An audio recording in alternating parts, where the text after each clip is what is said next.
What's cracking, everybody? Welcome back to the channel. New video.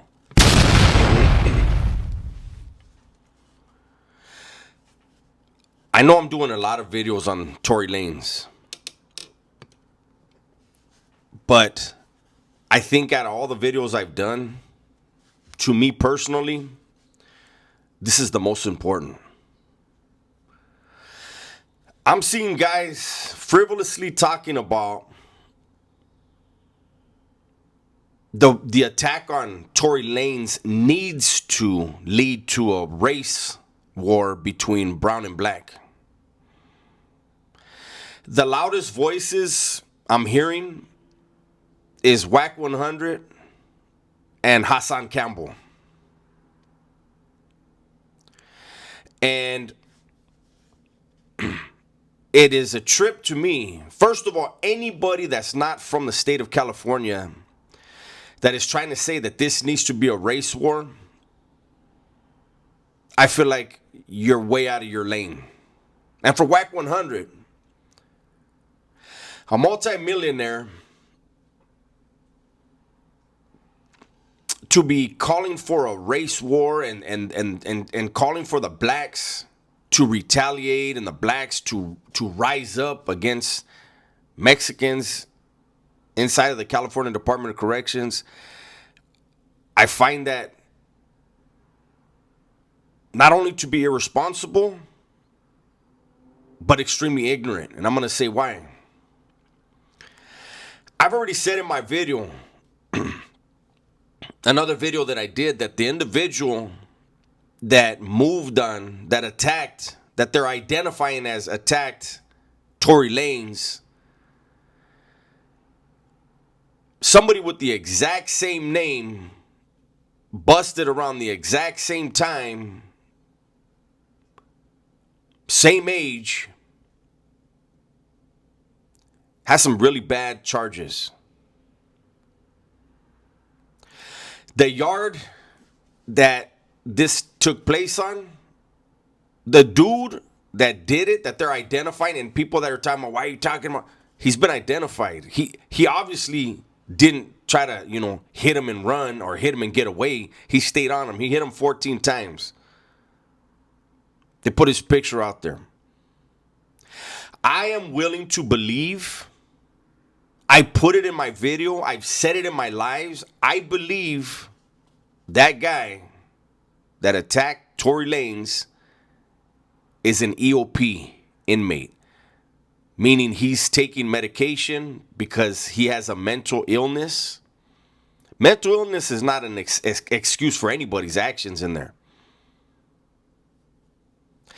But I'm trying to explain, how are blacks and Mexicans on a GP yard supposed to go to war over an incident that happened because of a JCAT, an EOP, somebody who's nuts and not welcomed?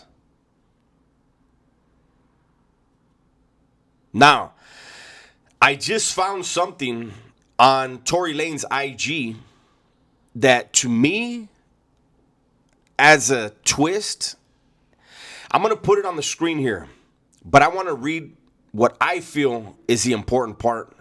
I want to read that to you right now. Since the first day I was incarcerated, all I've seen is blacks and other minorities receive the most cruel, illegal, and unfair punishment/treatment. For so many nights, I asked God to reveal his purpose in making me go through the ills of the prison system. I was later shown that purpose. I was placed in jail to suffer, to feel, and to witness firsthand the pain and oppression being inflicted upon young black and brown men and women of my generation.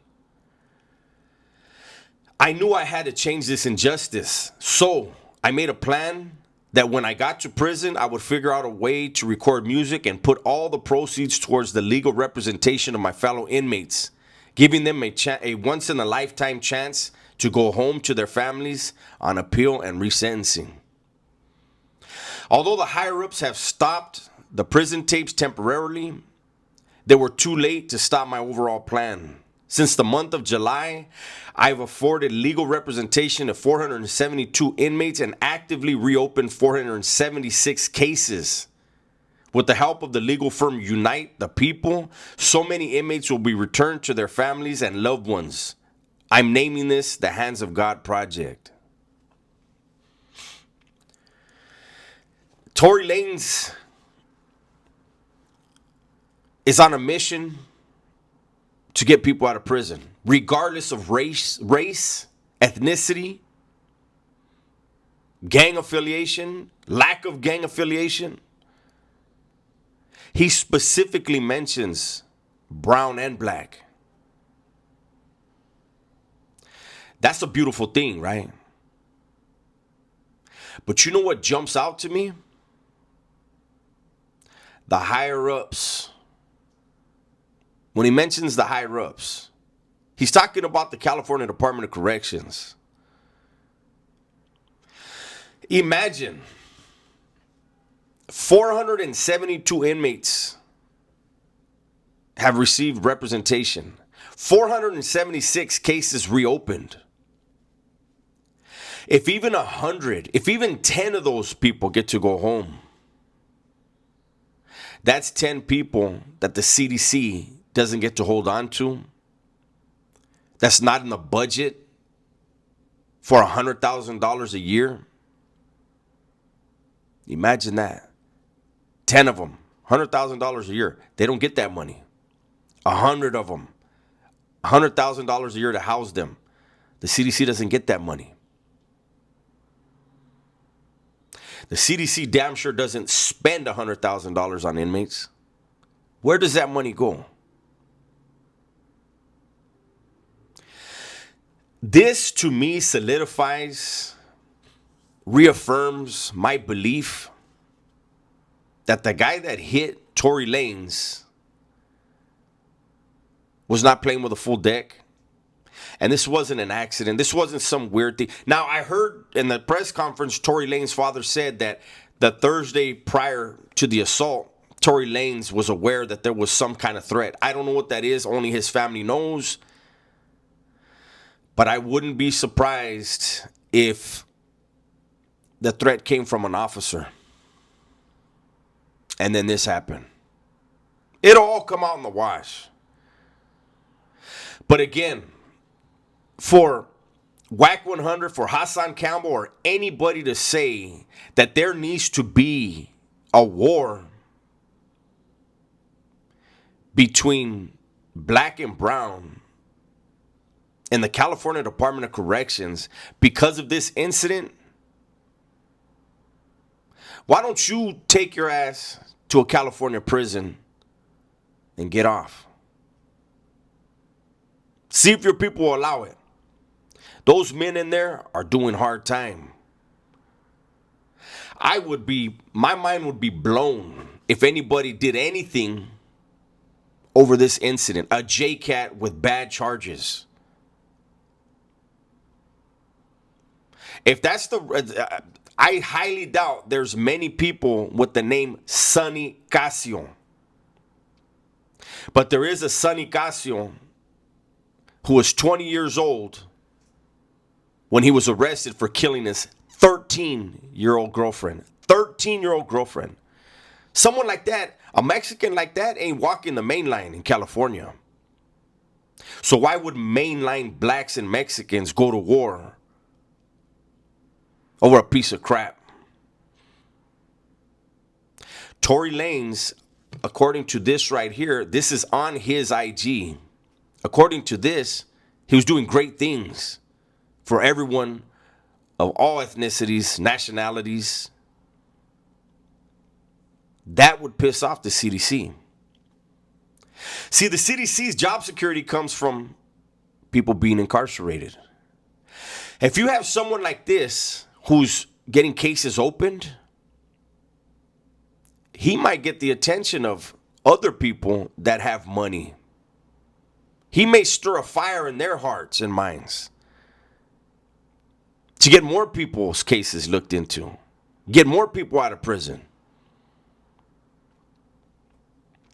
So for these weirdos that want a war to happen over a piece of crap,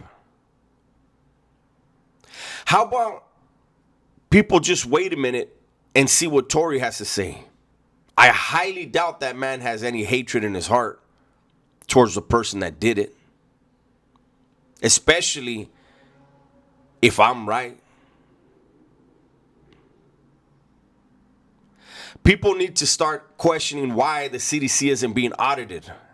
Why it costs $100,000 or more to house one inmate per year in a system that houses over 100,000 men and women.